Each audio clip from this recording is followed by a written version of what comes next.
City India news channel, हक की आवाज। Paradise function palace.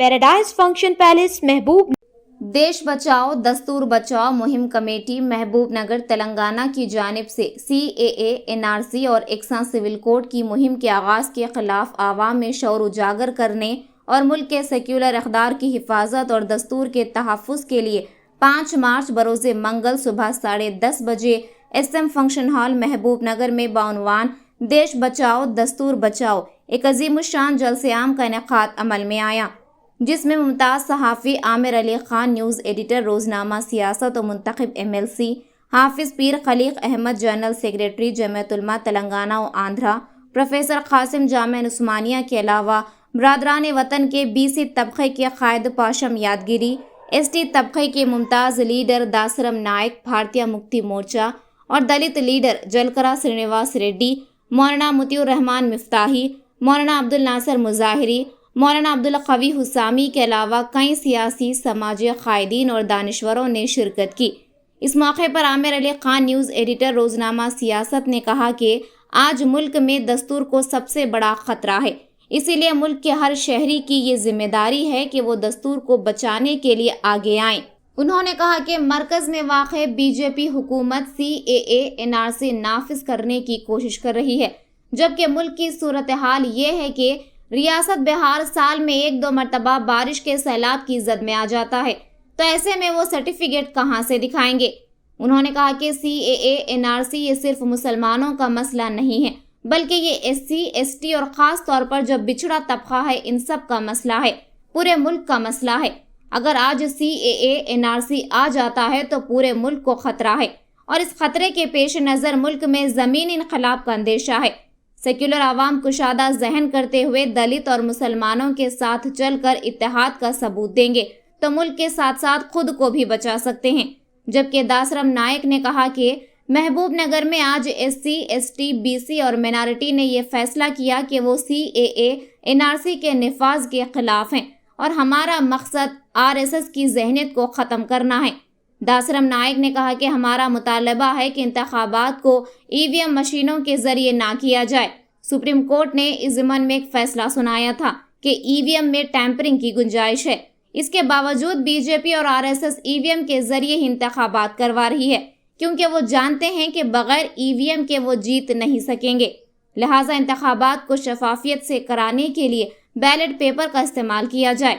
इस मौके पर मोहम्मद हनीफ, सीनियर कांग्रेसी अक़लियती क़ायद, मोहम्मद खलील, जनरल सेक्रेटरी आवाज़ कमेटी, नईम वजाहत, सीनियर सहाफ़ी सियासत, मौलाना हाफिज़ मोहम्मद मुमताज़ आलिम दीन और सीनियर सहाफ़ी असदुल्मा तनवीर सहाफ़त, मौलाना मोहम्मद मोहसिन पाशा अंसारी, क़ादरी नक्शबंदी, मुजद्दिदी मौलवी कामिल हदीस जामिया निज़ामिया और जनरल सेक्रेटरी कुल हिंद सुन्नी उलमा मशाइख बोर्ड, मोहम्मद इकबाल अहमद, अहमद ताज, मोहम्मद अब्दुल मजीद, मोहम्मद मोहसिन ख़ान अक़लियती TRS क़ायद, अलहाज हलीम बाबर, अब्दुर्रहमान सोफ़ी के अलावा सैकड़ों मर्द व ख़वातीन बिला लिहाज मज़हब व मिल्लत मौजूद थे।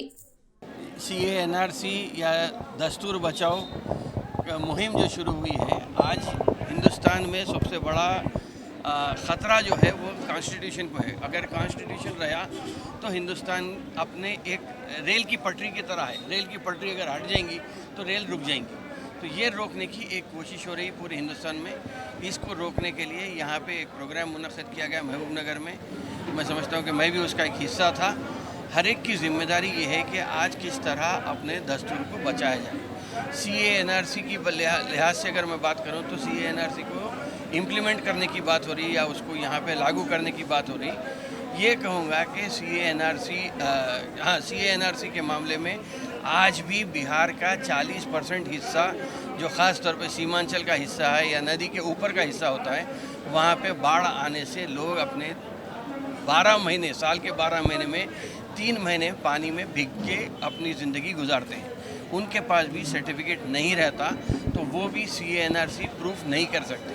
तो ये सिर्फ मुसलमानों का मसला नहीं है, ये SC, ST और ख़ास तौर पे जो पिछड़ा तबका है उनका मसला है। CAA, NRC को लेके किसी के पास बैंक अकाउंट में एक नाम रहेगा, किसी के पास आधार कार्ड रहेगा, किसी के पास पैन कार्ड रहेगा। बहरहाल तो ये मसला पूरे हिंदुस्तान का है।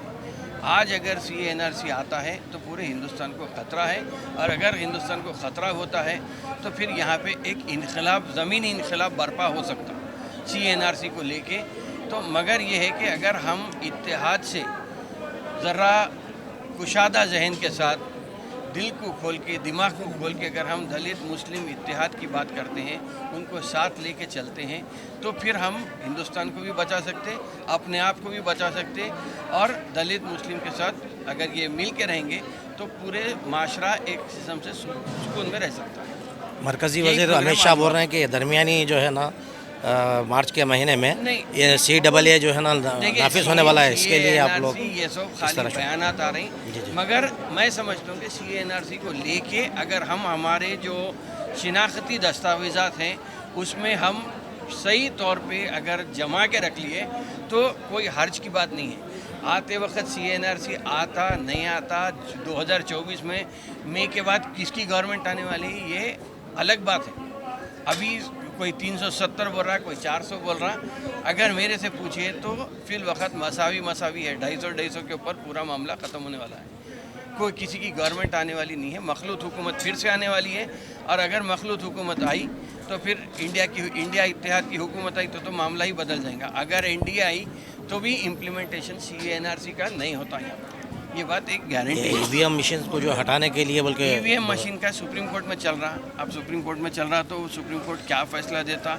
VVPAT की गिनती की बात भी आ रही, हाँ, जी, जी। तो चूंकि मसला कोर्ट में है उस पर ज़्यादा बोलना नहीं है, मगर मेरे अगर शख्सी राय पूछे तो मैं ये ज़रूर कहूँगा कि EVM मशीन टैंपर हो सकता है। ये बात मेरा मानना। सुप्रीम कोर्ट के जरिए से फैसला ऐसा आ सकता बोल रहे हैं। नहीं, सुप्रीम कोर्ट के जरिए से मैंने मेरा शख्सी मामला आपका बोल रहा हूँ, EVM इनफरादी में तौर पर। टैंपरिंग हो सकती, ये मेरे को मालूम है, और कोई बहुत बड़ा साइंटिस्ट बोला। అందరికీ జై భీమ్, జై శివలాల్, జై మునివాసి. ఇలా మహబూబ్నగర్లో SC ST BC ముస్లింలది పెద్ద మేళా జరుగుతుంది. ఇక్కడ మేళలో SC ST BCలు మైనార్టీలు అందరూ కలిసి మనువాదాన్ని, బ్రాహ్మణవాదాన్ని ఓడించాలని తీర్మానం చేశాం. మనువాదాన్ని, బీజేపీని, RSSని ఓడించాలంటే మాది ప్రధానమైన డిమాండ్ ఎలక్ట్రానిక్ ఓటింగ్ మిషన్ని బ్యాన్ చేయాలి. బ్యాలెట్ పేపర్ ద్వారా ఎన్నికలు జరిపితేనే ఈ దేశంలో బీజేపీ పోతుంది. ఎందుకంటే సుప్రీంకోర్టే 2013 అక్టోబర్ 8 నాడు తీర్పిచ్చింది. ఏమని? EVM ద్వారా పారదర్శకంగా, ట్రాన్స్పరెన్సీగా ఎలక్షన్ జరగవు, ట్యాంపరింగ్ చేయొచ్చని సుప్రీంకోర్టు జడ్జిమెంటే ఉంది. అయినా బీజేపీ, RSS EVM మిషన్ ద్వారా ఎన్నికలు జరపడం అంటే 140 కోట్ల మంది ప్రజల్ని చీటింగ్ చేయడం, మోసం చేయడం, ప్రజాస్వామ్యాన్ని హత్య చేయడం. కాబట్టి ఈ ఎలక్ట్రానిక్ ఓటింగ్ మిషన్ని బ్యాన్ చేసి బ్యాలెట్ పేపర్ ద్వారా ఎన్నికలు జరపాలని మేము ఈ సభలో పెద్ద డిమాండ్ చేస్తున్నాం. రెండో డిమాండ్, ఈ దేశంలో 140 కోట్ల మంది బీసీ జనాభా ఉంటే 70 కోట్ల మంది బీసీలు. RSS బీజేపీకి నేను ఒక సవాల్ విసురుతున్నా. 70 కోట్ల మంది బీసీలు హిందువులే కదా, మరి 70 కోట్ల మంది బీసీలది క్యాస్ట్ సెన్సస్ ఎందుకు చేయట్లేదు? మీరు ఎందుకు వ్యతిరేకిస్తున్నారు? RSS బీజేపీ బ్రాహ్మణులు రోజు ఎందుకు వ్యతిరేకంగా వ్యాసాలు రాస్తున్నారు? సుప్రీంకోర్టులో ఎందుకు అఫిడవిట్ దాఖలు చేశారు? బీసీలను ఓట్ల కోసం పనికొస్తారా? బీసీల సెన్సస్ చేయాలి, వాళ్ళ జనాభా దామాషా ప్రకారం వాళ్ళకు రిప్రజెంటేషన్ అంటే రిజర్వేషన్ పార్లమెంట్లో చట్టం బిల్ పాస్ చేయాలని డిమాండ్ చేస్తున్నాము. ఒక బీసీ ప్రధానమంత్రి మోడీ వై ఉండి కూడా బీసీలకు వ్యతిరేకంగా తీర్మానం చేయడం, నిర్ణయాలు తీసుకోవడం, వాడు బీసీ కాదు, వాడు RSS బ్రాహ్మణులు పెంచి పోషిస్తున్న పెంపుడు కుక్కగా మేము భావిస్తున్నాం. మూడో డిమాండ్, NRC CAA అమలు చేస్తారంట. ముస్లింలు దేశస్తులు కారంట. అయ్యా, ముస్లింలు హర్యానాలో రాఖీగఢ్ యూనివర్సిటీలో DNA రీసెర్చ్ జరిగింది. SC ST BCలది, ముస్లింలది DNA ఒక్కటే. రీసెర్చ్లో తేలిపోయింది. 117 దేశాలు తేల్చేసాయి. ముస్లింలు మా పూర్వీకులు, మా DNA. బ్రాహ్మణులు ఒకవేళ NRCని CAAని అమలు చేస్తే ఏది కాదేంది రీసెర్చ్ స్పెషల్ DNA రీసెర్చ్ ప్రకారం అమలు చేయాలి. ముస్లింలను విదేశస్తులు అనడం కరెక్ట్ కాదు. వాళ్ళు భారతీయులు, మా పూర్వీకులు. SC బ్రాహ్మణ ధర్మానికి వ్యతిరేకంగా, నిచ్చెనమెట్ల కుల వ్యవస్థకు వ్యతిరేకంగా, ఈ కులంలో వివక్షకు భరించలేక, ఈ కులంలో చదువుకునే హక్కు లేదు, ఉద్యోగాలు చేసుకునే హక్కు లేదు, ఈ బ్రాహ్మణ ధర్మంలో సంపద పెట్టుకునే హక్కు లేదు. 3000 సంవత్సరాలుగా విద్యకు ఆస్తికి అధికారానికి దూరం పెట్టిరు. కాబట్టి ఇది ఏగలేకనే మా ఎస్సీ ఎస్టీ బీసీలు మా పూర్వీకులు మా తాతలు ముత్తాతలు సమానత్వం ఉన్న ఇస్లాంలోకి మారిపోయారు మీ వల్లనే. కాబట్టి ముస్లింలు మా డిఎన్ఏ ముస్లింల డిఎన్ఏ ఒక్కటే. ముస్లింలకు ఏమైనా ప్రమాదం జరిగినా వాళ్ళకి సపోర్ట్గా ఎస్సీ ఎస్టీ బీసీలు ఉంటాము. మేము ఇప్పుడు ముస్లింలము ఎస్టీలము ఎస్సీలం అందరం కలిసి బీసీల 52% ఉన్నారు కాబట్టి వాళ్ళ సెన్సెస్ చేయాలి, వాళ్ళ జనాభా దాపాస ప్రకారం రిజర్వేషన్ కావాలనే డిమాండ్ మేము పూర్తి స్థాయిలో సపోర్ట్ చేస్తున్నాము. Thank you. జై ముల్నివాసి జై. ఈరోజు మహబూబ్నగర్ పట్టణంలో భారత రాజ్యాంగాన్ని రక్షించుకుందాం, దేశాన్ని కాపాడుకుందాం అనే అంశం మీద ఒక సబ్బండ వర్గాల సమ్మేళనం నిర్వహించినాం. ఈ సబ్బండ వర్గాల సమ్మేళనంలో దళితులు, గిరిజనులు, ఆదివాసీలు, ముస్లిం మైనార్టీలు, క్రిస్టియన్లు ఇట్లా సబ్బండ వర్గాల ప్రజలు పాల్గొనడం జరిగింది. ఈరోజు భారతదేశ రాజ్యాంగాన్ని నిర్మూలించి మనువాదాన్ని తీసుకొచ్చే ప్రయత్నాన్ని ఏదైతే చేస్తూ ఉన్నారో దానివల్ల మధ్యయుగాల నాటి భారతదేశం ఏర్పడే ప్రమాదం ఉంది. మూతికి ముంత ముడ్డికి చీపురు కట్టుకునే పరిస్థితి వచ్చే పరిస్థితిని మనం ఎదుర్కోవాల్సి వస్తుంది. వీటిని ఎదుర్కోవడం కొరకు ఈరోజు రాజ్యాంగాన్ని రక్షించుకోవాలనే అంశం మీద మేము సెమినార్ పెట్టినాము.